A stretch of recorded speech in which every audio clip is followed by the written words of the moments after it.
Comment un petit royaume a-t-il pu résister non pas à une, ni à deux, mais à trois invasions massives?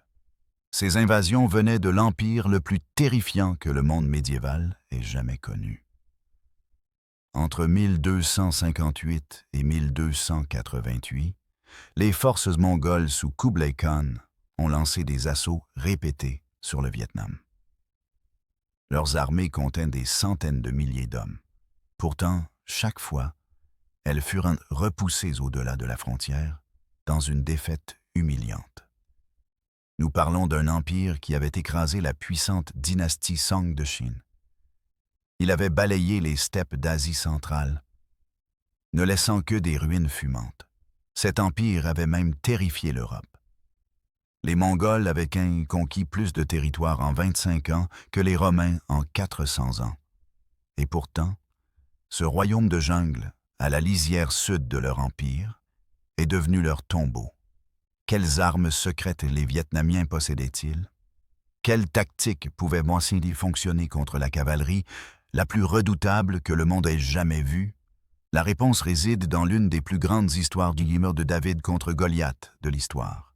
C'est un récit de stratégie brillante, de volonté inébranlable et d'un génie militaire qui allait devenir une légende. Imaginez l'Asie du Sud-Est au milieu du XIIIe siècle. Le royaume du Dai Viet, gouverné par la dynastie Tran, occupait ce que nous appelons aujourd'hui le nord du Vietnam. Ce n'était pas un empire massif. La population comptait peut-être 2 millions d'habitants.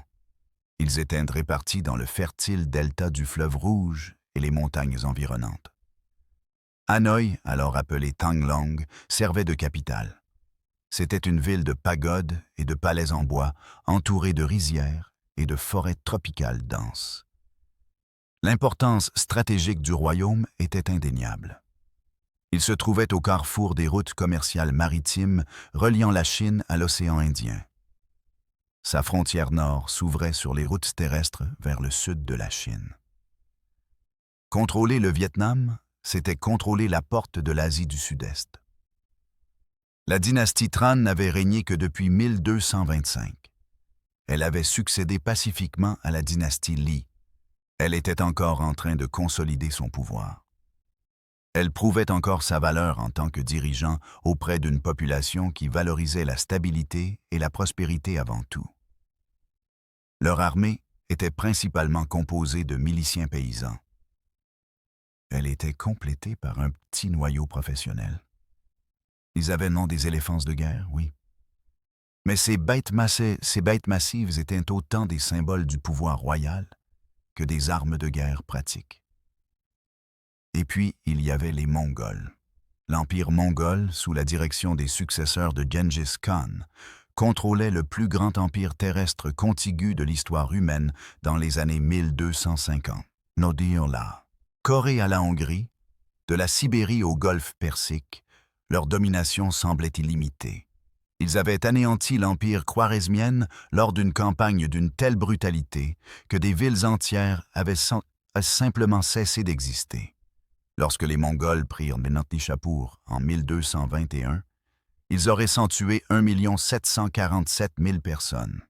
Ils ont érigé des pyramides de crâne comme avertissement. Lors de la conquête de la dynastie Jin au nord de la Chine, on estime que 45 millions de personnes moururent. Ces décès furent causés par la guerre, la famine et la maladie. Leur système militaire ne ressemblait à rien de ce que le monde médiéval avait vu. Chaque homme mongol était un soldat dès l'enfance. Il était entraîné à monter à cheval avant de pouvoir marcher. Il apprenait à tirer à l'arc à cheval au galop. Ils se déplaçaient à une vitesse terrifiante. Leurs armées parcouraient 96 kilomètres en une seule journée. Les chevaliers européens pouvaient à peine en parcourir 32. Ils utilisaient des réseaux de renseignements sophistiqués. Ils divisaient les ennemis par des ruses diplomatiques avant de les détruire par des attaques coordonnées venant de plusieurs directions. Leur guerre psychologique était légendaire. Ils offraient aux villes un choix. Se rendre immédiatement et vivre comme vassaux, ou résister et être entièrement détruites. Ceux qui choisissaient la résistance apprenaient que les Mongols tenaient leurs promesses. Leurs tactiques de cavalerie étaient révolutionnaires.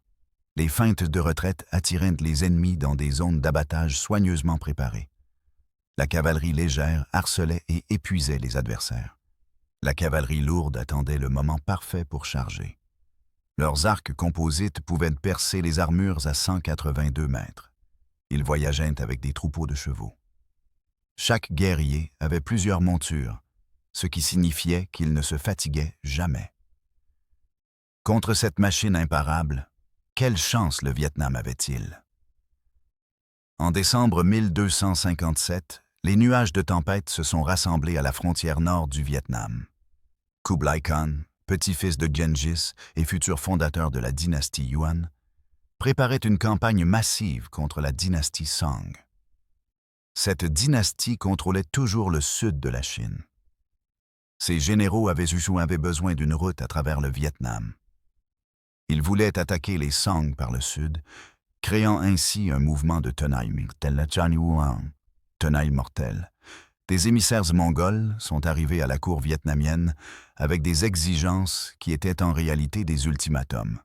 Le Grand Khan exigeait le passage de ses armées sur le territoire vietnamien. Il exigeait des fournitures, des guides et un soutien. Le message était clair. Coopérer ou être écrasé. Le roi Tran Tai Tong était face à un choix impossible. Accorder les passages, et le Vietnam deviendrait effectivement un État vassal mongol.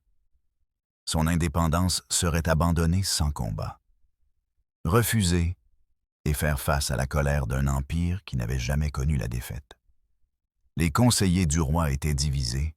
Certains plaidaient pour la soumission.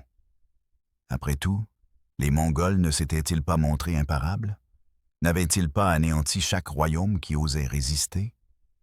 Mais d'autres, menés par le frère du roi, le prince Tran Lieu, plaidaient pour la résistance. Mieux valait mourir libre que vivre en esclave. La réponse était venue lorsque les fonctionnaires vietnamiens ont emprisonné les émissaires mongols. C'était un acte de défi qui a scellé le destin du Vietnam. En janvier 1258, le général mongol Uriyang Kadai, fils du légendaire Subbutai, est entré au Vietnam. Sa force comprenait 3000 cavaliers mongols d'élite et 10 000 auxiliaires tribaux Yi du Yunnan. Ce n'était pas l'armée mongole principale, mais c'était plus que suffisant pour donner une leçon à ces paysans de la jungle. C'est du moins ce qu'ils pensaient. Les Mongols ont rapidement descendu des montagnes vers le delta du fleuve Rouge. Le 17 janvier 1258, ils ont rencontré l'armée vietnamienne à Binh Le Nguyen. Le roi Tran Tai Tong lui-même menait ses forces. Il chevauchait un éléphant de guerre dans une armure dorée qui scintillait sous le soleil tropical. Les Vietnamiens ont déployé leurs éléphants à l'avant. Ces bêtes massives étaient destinées à disperser et à piétiner la cavalerie mongole. Mais le général mongol Adju avait déjà affronté des éléphants de guerre lors de ses campagnes en Perse. Il a ordonné à ses archers de cibler non pas les corps massifs des éléphants, mais leurs pieds et leurs trompes sensibles. Des milliers de flèches ont plu. Les éléphants, rendus fous par la douleur et la terreur, se sont retournés et ont piétiné leur propre ligne. L'armée vietnamienne a été brisée. Les hommes se sont dispersés dans les forêts. Les Mongols ont poursuivi, abattant les soldats en fuite sans pitié. Le roi lui-même a à peine réussi à s'échapper vers une île au large. Fin janvier, les Mongols occupaient Tanglong. Quand ils ont découvert leurs émissaires emprisonnés, dont l'un était mort en captivité, Uriyang Kadai a ordonné un massacre. La population de la ville a été massacrée. Leurs corps furent laissés dans les rues et comme avertissement. La fumée des bâtiments en feu a obscurci le ciel pendant des jours. Il semblait que le Vietnam deviendrait juste une autre conquête. Il serait une autre note de bas de page dans l'expansion mongole. Mais voici le rebondissement. Les Vietnamiens avaient appris leur première leçon cruciale. Ils ne pouvaient pas affronter les Mongols en bataille rangée. Pas encore. Après le désastre de Binh Le Nguyen, la cour vietnamienne évacua vers le sud. Elle abandonna sa capitale aux envahisseurs. Mais ce n'était pas une simple retraite. C'était le début d'une stratégie qui allait définir la résistance vietnamienne pendant les 3 prochaines décennies. Le roi Tran Thai Tong abdiqua en faveur de son fils Tran Thanh Tong en mars 1258. Il espérait qu'un nouveau souverain apporterait une nouvelle fortune. Plus important encore, les commandants vietnamiens commencèrent à appliquer la tactique de la terre brûlée. Ils brûlèrent les réserves de riz qui auraient tant pu nourrir l'armée mongole. Ils empoisonnèrent les puits. Ils évacuèrent les populations avant l'avancée mongole. Cela laissa les envahisseurs en contrôle de villages vides et de champs stériles. Les Mongols se retrouvèrent en territoire hostile, avec leurs lignes d'approvisionnement étirées. Le climat tropical, si différent des steppes et des montagnes qu'ils connaissaient, engendra des maladies dans leur camp. Le paludisme frappa avec des effets dévastateurs. Les soldats qui avaient été conquis dans les rudes hivers de Russie et les étés brutaux de Perse furent surpris. Ils trouvèrent l'humidité et les moustiques du Vietnam plus mortels que les flèches ennemies. Puis vint la contre-attaque. Le 29 janvier 1258, à un endroit appelé Dong Bo Do, les forces vietnamiennes sous le prince Tran Hoang surprirent les Mongols. Les Mongols, confiants en leur supériorité, étaient devenus complaisants. Les Vietnamiens attaquèrent à l'aube. Ils émergèrent des forêts où ils s'étaient cachés. La bataille fut brutale et au corps à corps. C'était le genre de combat où les avantages de la cavalerie mongole ne signifiaient rien. Les Mongols rompirent et se retirèrent. Ils se retirèrent complètement du Vietnam en mars. Ce fut la première défaite des Mongols en Asie du Sud-Est. Mais ce n'était pas vraiment une victoire pour le Vietnam. Le royaume avait été ravagé. La capitale était en ruine. Des dizaines de milliers de personnes étaient mortes. Et tout le monde savait que les Mongols reviendraient. La question était, le Vietnam serait-il prêt? Pendant les 25 années suivantes, une paix fragile perdura. Le Vietnam envoyait un tribut à la cour mongole.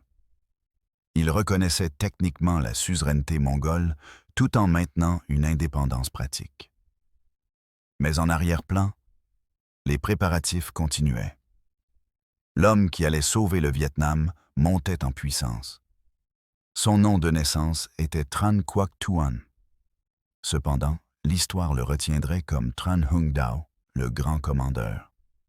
Né en 1228 dans la famille royale Tran, il était prince de sang. Son père Tran Lieu était le frère aîné du roi Tran Thai Tong. Mais le chemin de Hung Dao vers le pouvoir était compliqué par les politiques familiales. Son père avait nourri des ambitions pour le trône. Cela créa une division avec la branche dirigeante de la famille. Malgré cela, le jeune Tran Quoc Tuan montra une telle brillante militaire qu'il ne pouvait être ignoré. Pendant l'invasion de 1258, il avait servi comme jeune officier à la frontière. Il avait appris de première main la terreur d'affronter la cavalerie mongole et le goût amer de la défaite. Ces leçons se sont gravées dans son esprit. Il étudia les tactiques mongoles de manière obsessionnelle. Comment se déplaçaient-ils si vite? Comment se coordonnaient-ils sur de vastes distances? Quelles étaient leurs faiblesses? Car chaque armée a des faiblesses, même les Mongols. Hung Dao gravit les échelons militaires au mérite. Son esprit stratégique et ses qualités de leader lui valurent sur des postes de commandement. Il n'était pas comme les raffinés fonctionnaires de la cour qui n'avaient jamais vu le combat. Il vivait avec ses soldats. Il partageait leurs difficultés. Il comprenait leurs peurs et leurs motivations. Quand il parlait de se battre jusqu'à la mort pour l'indépendance du Vietnam, Ses hommes le croyaient. Ils savaient qu'il était sincère. Au début des années 1280, il avait été nommé commandant en chef des forces armées vietnamiennes. C'était un timing parfait. Car Kublai Khan avait fini de conquérir la dynastie Song en 1279. Maintenant, il tournait toute son attention vers les royaumes d'Asie du Sud-Est. La seconde tempête était sur le point d'éclater. En 1283, Kublai envoya son émissaire Arik Kaya au Vietnam avec de nouvelles exigences. La dynastie Yuan, comme l'empire de Kublai était maintenant appelé, voulait des troupes et des fournitures vietnamiennes. Elles étaient destinées à sa campagne contre le Champa, le royaume au sud du Vietnam. Il voulait que les fonctionnaires vietnamiens reconnaissent de l'autorité Yuan en personne à la cour chinoise. Et il le voulait maintenant. Le nouveau roi vietnamien, Tran Nhan Tong, était jeune et incertain.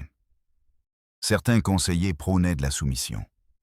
Les Mongols étaient encore plus forts qu'en 1258. Ils contrôlaient toute la Chine. Ils avaient vaincu la dynastie Song, qui avait duré 300 ans.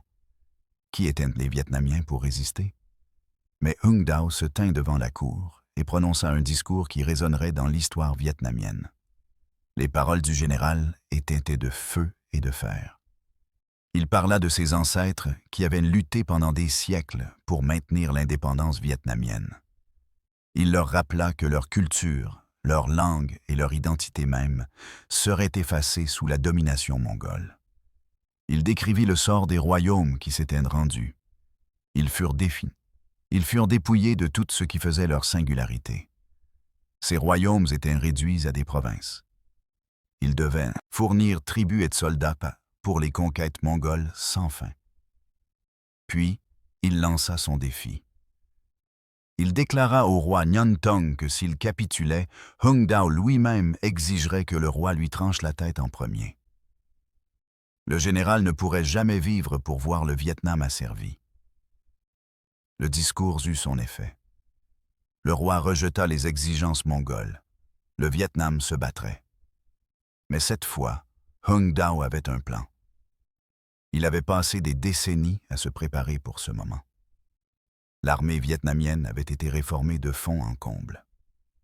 Des milices paysannes furent entraînées aux tactiques de guérilla.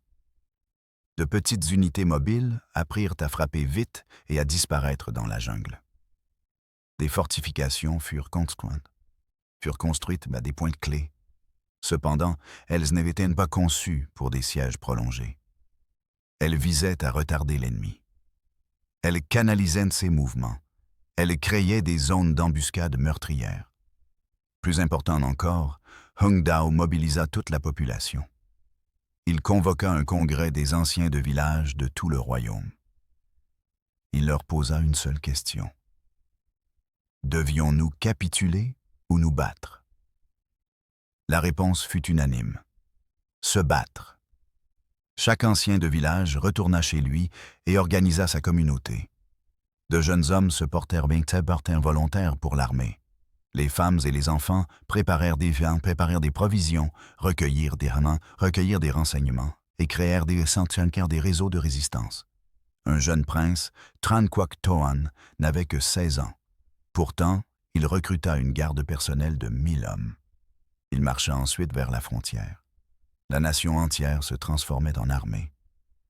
Hung Dao étudia aussi l'histoire. Il découvrit l'histoire de Ngo Quyen. Ce héros vietnamien avait vaincu une invasion chinoise en 938. Il avait utilisé une tactique brillante sur la rivière Bac Dang. Des pieux en bois à pointe métallique étaient cachés sous l'eau. Ils n'apparaissaient que lorsque la marée se retirait. Les navires s'empalaient et étaient détruits. Cette tactique pourrait-elle fonctionner à nouveau? Il la mémorisa pour une utilisation future. Le général mit en place un réseau de renseignements s'étendant jusqu'en Chine. Les commerçants vietnamiens, les moines voyageurs et quiconque franchissait la frontière rapportaient les mouvements et les préparatifs mongols. Kublai commença à rassembler sa force d'invasion en 1284. Hung Dao en fut informé des semaines à l'avance. Il savait que les Mongols amenaient non seulement des forces terrestres, mais aussi une flotte massive. Il savait qu'il prévoyait un assaut à 2 volets. Un volet viendrait du nord par terre, l'autre par la mer, et il se prépara en conséquence. En 1285, les Mongols revinrent avec une force écrasante. Kublai nomma son fils Togun pour mener l'invasion. Ceci montrait le sérieux qu'il accordait à cette campagne. Des sources vietnamiennes affirmèrent que l'armée mongole comptait 500 000 hommes. Les historiens modernes considèrent cela comme une exagération. Cependant, même les estimations prudentes évaluent la force à bien plus de 100 000 soldats. Elle incluait de la cavalerie mongole, de l'infanterie chinoise et des auxiliaires Yi. La flotte se composait de centaines de navires de guerre transportant des provisions et des troupes.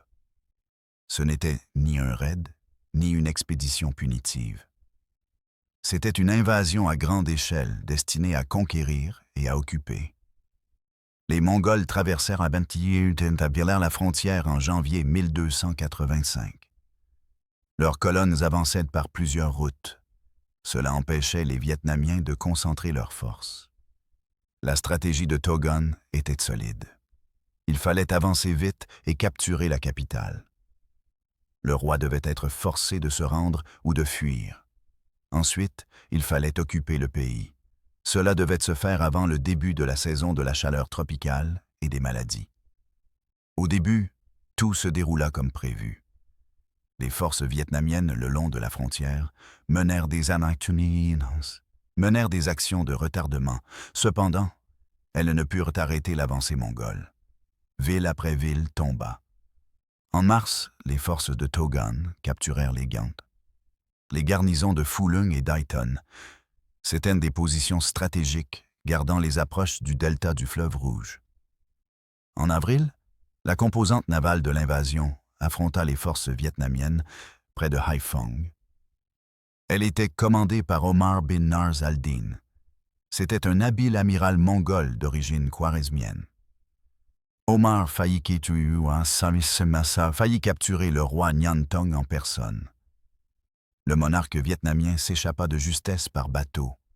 Des flèches falaises mongoles éclaboussaient l'eau autour de lui. En juin 1285, les Mongols occupaient de nouveau Thanglong. La victoire semblait inévitable, mais Hung Dao avait délibérément abandonné la capitale.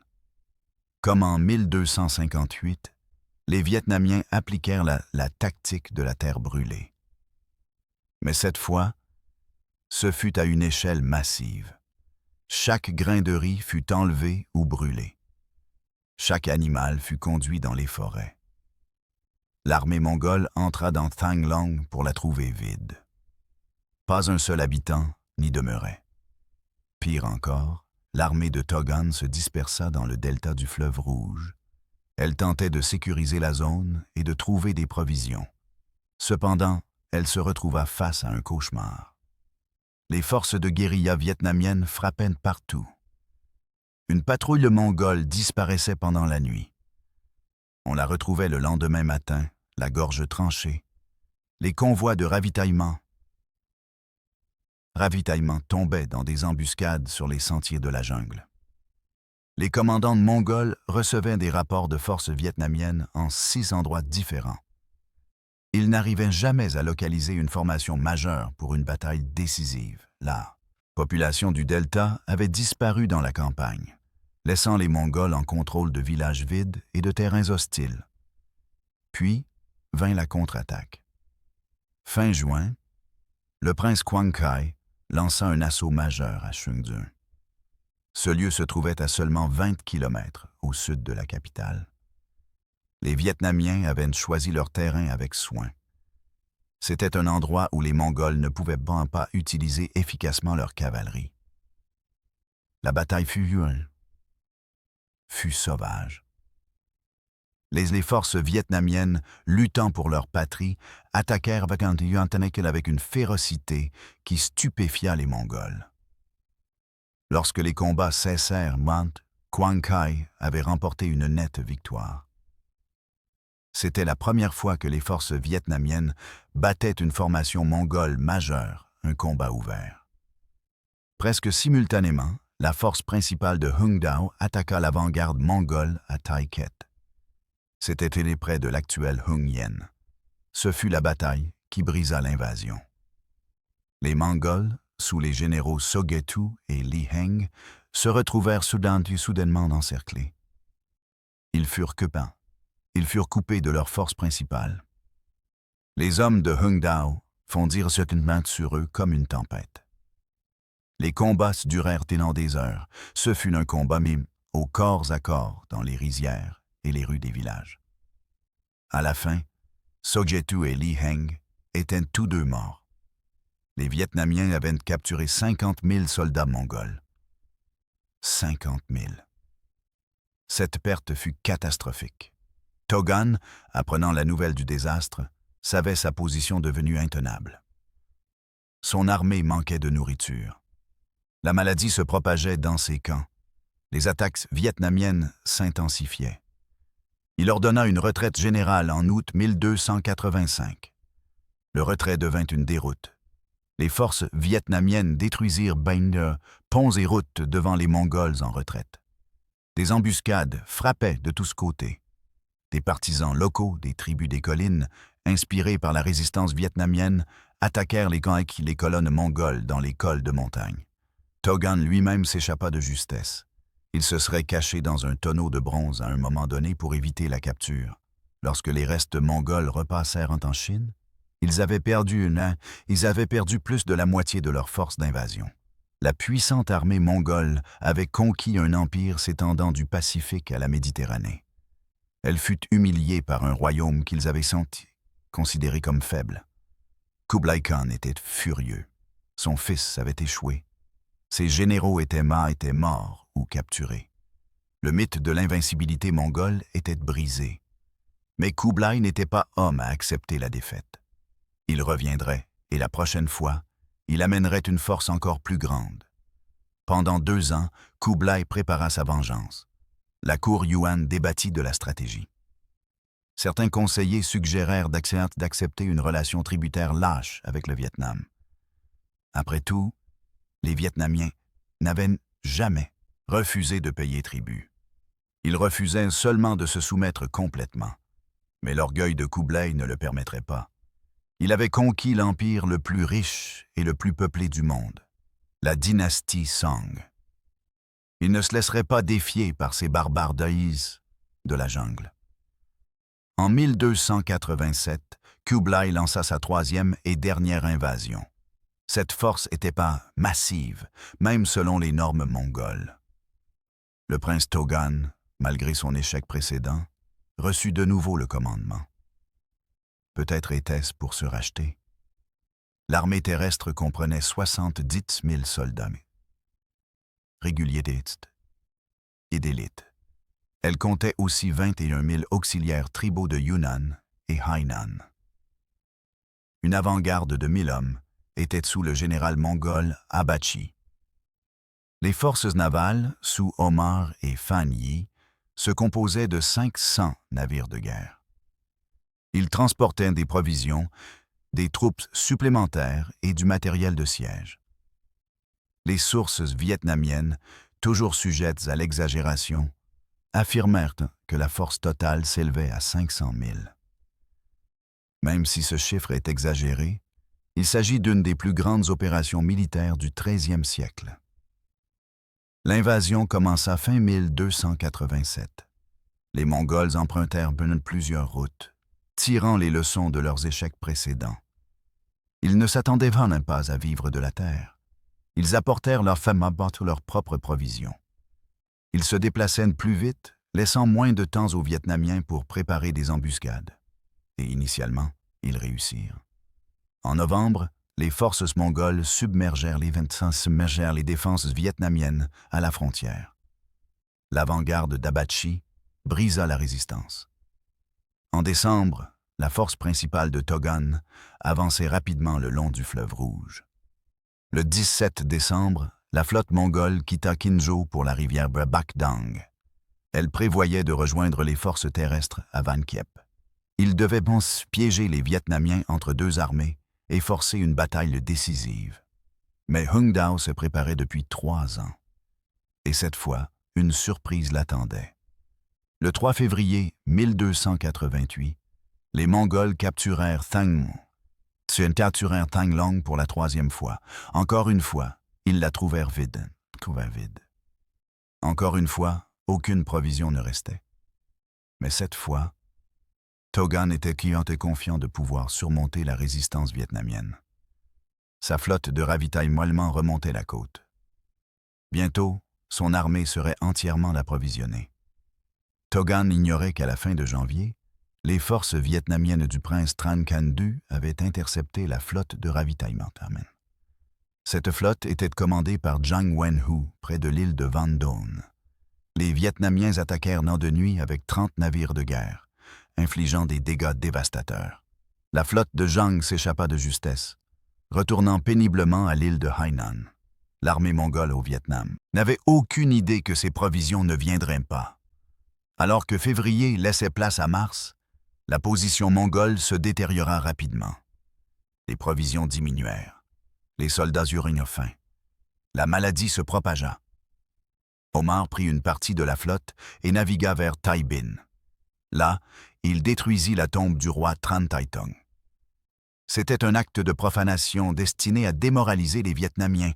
Cela eut l'effet inverse. Cela rendit la population furieuse et renforça la résistance. Début mars, Togan réalisa la vérité. Son armée était bloquée en territoire hostile. Elle n'avait ni provisions ni renforts en route. Il ordonna une retraite vers la base fortifiée de Van Kiep, au nord-est de Hanoï. L'armée s'y regrouperait avant de se retirer en Chine. Le 30 mars 1288, incapable de tenir Van Kiep plus longtemps, Togan ordonna la retraite finale. C'était le moment que Hung Dao attendait. Ses forces avaient harcelé et affaibli les Mongols pendant des mois. Maintenant venait le coup de grâce. Les Vietnamiens savaient que les Mongols se retireraient par la rivière Bac Dang. C'était la même route qu'ils avaient utilisée pour entrer au Vietnam. C'était le chemin le plus direct vers la mer. Il menait au navire qui ramènerait les forces navales d'Omar en Chine. Et Hung Dao se souvint de la leçon de 938. Ngo Quyen avait alors détruit une flotte d'invasion chinoise. Il avait utilisé des pieux cachés dans le lit de la rivière. Pendant des mois, des ouvriers vietnamiens avaient enfoncé des pieux de bois à pointe de fer dans le lit de la rivière Bac Dang. Des milliers de pieux, positionnés avec une précision mathématique. L'emplacement exact et la profondeur furent calculés en fonction des marées. À marée haute, les pieux seraient complètement submergés. Ils seraient invisibles sous l'eau boueuse. À marée basse, ils émergeraient comme une forêt de lances. Les Mongols n'auraient aucun avertissement avant qu'il ne soit trop tard. Hung Dao positionna sa flotte principale en amont, attendant. De plus petits bateaux plus rapides furent stationnés le long des rives de la rivière. Et il attendit que les Mongols entrent dans son piège. Le 9 avril 1288, la flotte d'Omar entra dans la rivière Bac Dang. Elle comptait 400 navires de guerre, transportant des milliers de soldats. Il portait également ce qui restait des approvisionnements mongols. La flotte navigua à marée haute lorsque la rivière était profonde et navigable. Des éclaireurs vietnamiens signalèrent la position des Mongols à Hung Dao. Tout se déroulait exactement comme prévu. Alors que la flotte mongole remontait la rivière, une petite flottille vietnamienne apparut devant eux. Omar ordonna à ses navires de poursuivre et de détruire cette force inférieure. Les bateaux vietnamiens firent un demi-tour et s'enfuirent en amont. Cela entraîna les Mongols plus profondément dans la rivière. La flotte mongole suivit, convaincue de pouvoir écraser ces bateaux. Les commandants d'Omar exhortèrent à la prudence. Cependant, les Vietnamiens semblaient être en pleine retraite. Pourquoi ne pas exploiter cet avantage? Pendant que la poursuite continuait, la marée commença à tourner. Lentement, presque imperceptiblement au début, le niveau de l'eau commença à baisser. Puis, l'horreur survint. Les navires des navires mongols de tête heurtèrent sans quelque chose sous l'eau. Les marins entendirent le craquement du bois qui se déchirait. Les navires s'immobilisèrent brusquement. Leurs coques furent empalées sur les pieux cachés. Le chaos éclata. Les navires à l'arrière ne purent s'arrêter à temps, entrant en collision avec les vaisseaux devant eux. D'autres navires s'échouèrent. Leurs coques furent transpercées par les pieux à pointe de fer.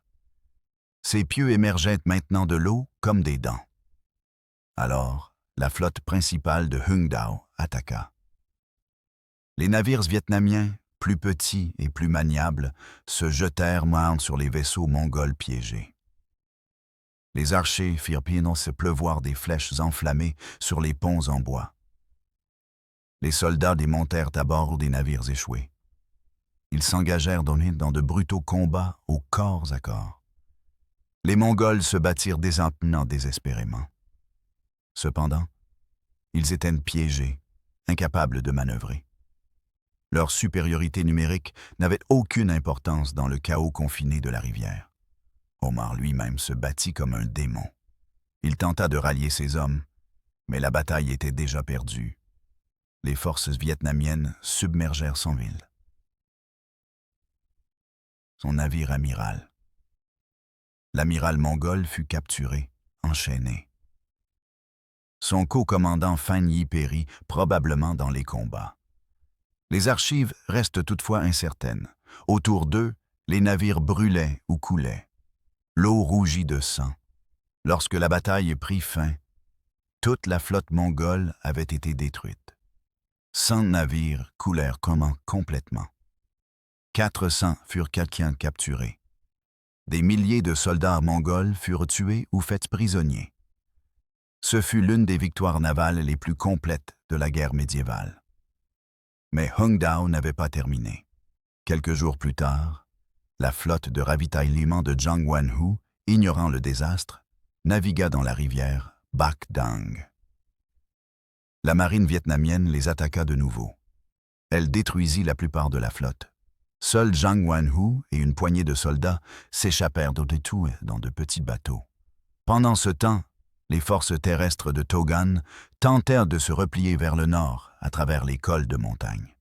Elles trouvèrent toutes les routes bloquées par les forces vietnamiennes. Hung Dao avait positionné des troupes le long de toutes les routes principales menant à la Chine. Ce qui suivit fut un massacre. Les colonnes mongoles, épuisées et affamées, furent prises en embuscade à plusieurs reprises. Les forces vietnamiennes frappaient, tuaient autant d'ennemis que possible. Elles disparaissaient ensuite dans les forêts avant que les Mongols ne puissent organiser une contre-attaque. Les tribus locales des collines, enhardies par le succès vietnamien, se joignirent aux attaques. Les commandants mongols Abachi et Fanji moururent pendant la retraite. Le général Pham Ngu Lao, l'un des lieutenants tueurs de Hung Dao, dirigea des forces à Lang Son. Celles-ci détruisirent plusieurs détachements mongols. Des milliers de soldats mongols disparurent simplement. Ils furent perdus dans les jungles. Ils moururent d'un an de maladie, de faim ou de flèches vietnamiennes. Togan lui-même atteignit à peine la Chine. Il était escorté par une poignée de gardes fidèles. Ils le traînèrent à travers les forêts pour éviter les routes principales. Lorsqu'il atteignit enfin la frontière chinoise, il avait perdu la majeure partie de son armée. De la force massive qui avait envahi en 1287, seule une fraction rentra chez elle. Le reste était sain et mort, capturé ou disparu. La troisième invasion s'était terminée par un désastre complet. Les conséquences de cette défaite se répercutèrent dans toute l'Asie. Lorsque la nouvelle parvint à Kublai Khan à Pékin, l'empereur entra dans une rage folle. Il bannit Togan à Yangzhou pour la vie. Il le dépouilla de son rang et de son honneur. Des plans commencèrent immédiatement pour une quatrième invasion. Cette invasion devait être encore plus importante que les 3 précédentes. Kublai n'accepterait pas cette humiliation. Mais ses conseillers mirent en garde contre de nouvelles campagnes. Le coût avait été astronomique. La dynastie Yuan avait d'autres problèmes. Le pouvoir mongol en Asie centrale se fragmentait. Des rébellions éclataient dans diverses provinces. L'économie souffrait des dépenses des guerres sans fin de Kublai au Japon, au Vietnam, en Birmanie et à Java. Plus important encore, le mythe de l'invincibilité mongole avait été brisé. Si le petit Vietnam pouvait vaincre les armées du Grand Khan, que disait cela du pouvoir mongol? Des royaumes plus petits, dans toute l'Asie du Sud-Est, reprirent de courage. Les Thaïs, les Birmans, les royaumes d'Indonésie, tous virent que la résistance était possible. L'impact psychologique fut immense. Pour le Vietnam, la victoire à Bac Dang ne marqua pas la fin de l'histoire. Le pays avait été dévasté par 9 ans de guerre intermittente. La capitale avait été mise à sac 3 fois. Des temples et monastères bouddhistes avaient été détruits. Des dizaines de milliers de personnes étaient mortes dans les combats. La production de riz s'était effondrée dans de nombreuses régions. Cela entraîna des famines qui durèrent de 1290 à 1292. Les Vietnamiens acceptèrent d'échanger des prisonniers avec les Mongols.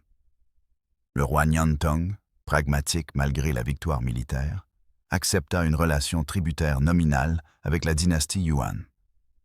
Il enverrait périodiquement un tribut et reconnaîtrait la suzeraineté mongole sur papier. Mais il refusa de se rendre en personne à la cour Yuan. Il rejeta également toute autorité mongole sur les affaires intérieures vietnamiennes. La relation était une mesure de sauvegarde pour les 2 parties. Les Mongols pouvaient revendiquer le Vietnam comme un État tributaire. Les Vietnamiens maintenaient leur indépendance réelle. En 1289, les Vietnamiens acceptèrent de renvoyer Omar. Il était l'amiral mongol capturé, dont Kublai avait particulièrement exigé le retour. C'est cependant là que l'histoire prend une tournure plus sombre. Le prince Hung Dao, toujours commandant en chef, s'opposa à la libération d'Omar. Il pensait que l'amiral était trop dangereux. Il craignait qu'il ne dirige de futures invasions. Alors Hung Dao fit en sorte que le navire transportant Omar de retour en Chine coule mystérieusement en mer. L'amiral se noya. Avec lui disparut toute chance de réconciliation pacifique entre Kublai et le Vietnam. Les relations restèrent hostiles. Cependant, l'empereur vieillissait et tombait malade. Son obsession de conquérir le Vietnam le consumait. Mais il ne lancerait jamais une autre invasion. En 1294, Kublai Khan mourut à l'âge de 78 ans.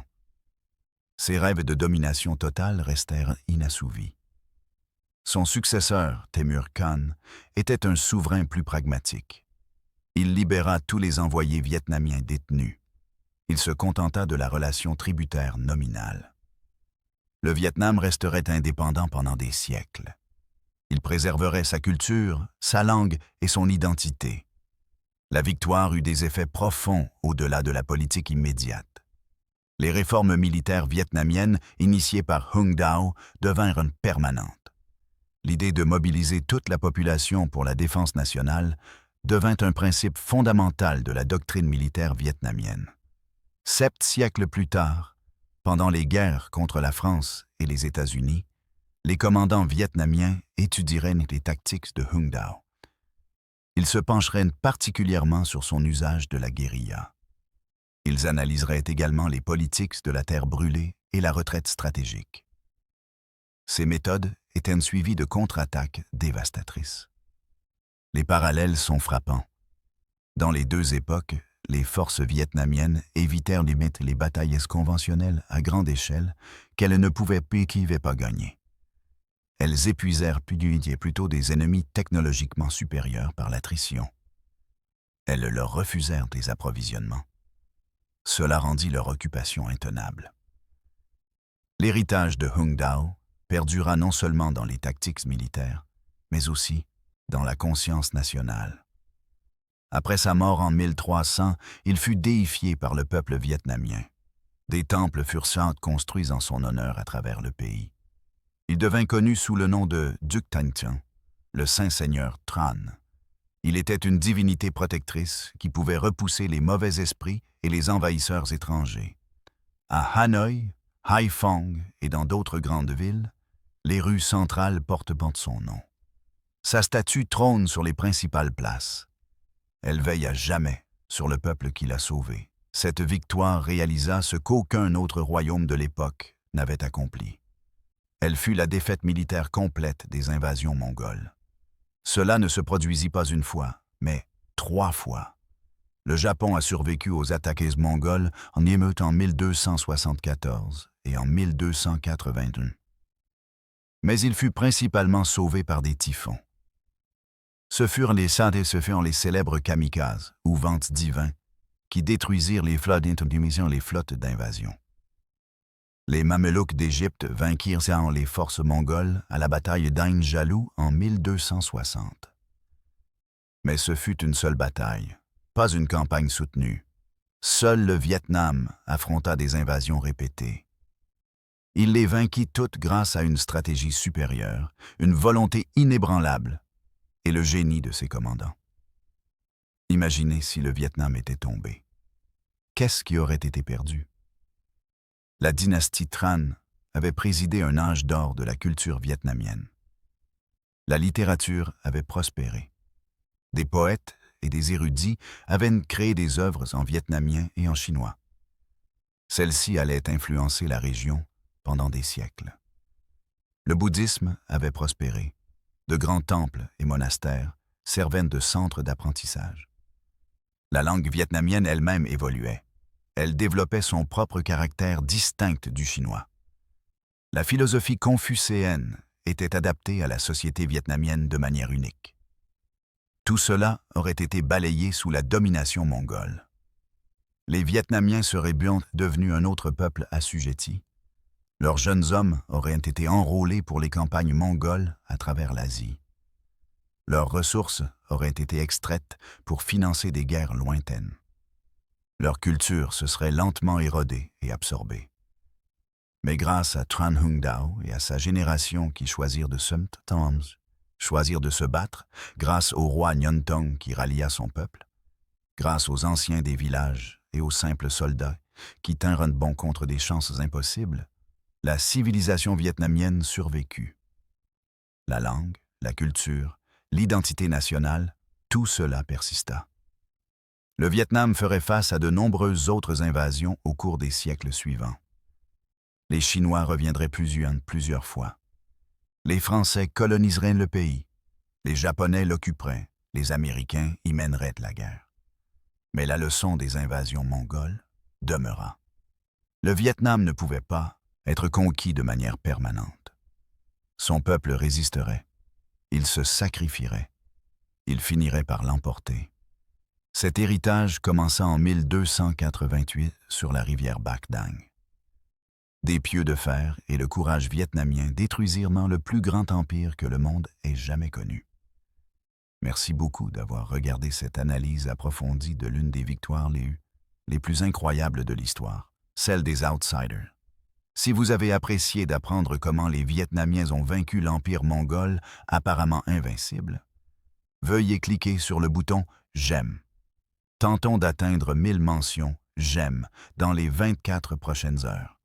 Abonnez-vous à la chaîne pour plus d'histoires, fascinantes de courage, de stratégie et de survie tirées de l'histoire militaire. Je suis curieux de savoir quelle bataille ou campagne vous aimeriez voir couverte ensuite. Devrions-nous explorer davantage l'histoire militaire vietnamienne, peut-être les guerres ultérieures contre les invasions chinoises? Ou préféreriez-vous une période et une région complètement différentes? Déposez vos suggestions dans les commentaires ci-dessous. Je lis chacun d'eux. Vos commentaires aident à façonner les futures vidéos. Jusqu'à la prochaine fois, rappelez-vous qu'aucun empire n'est vraiment invincible. L'esprit humain, en défendant sa patrie et sa liberté, peut surmonter même les obstacles les plus écrasants. Restez curieux, restez inspirés, et je vous verrai dans la prochaine vidéo.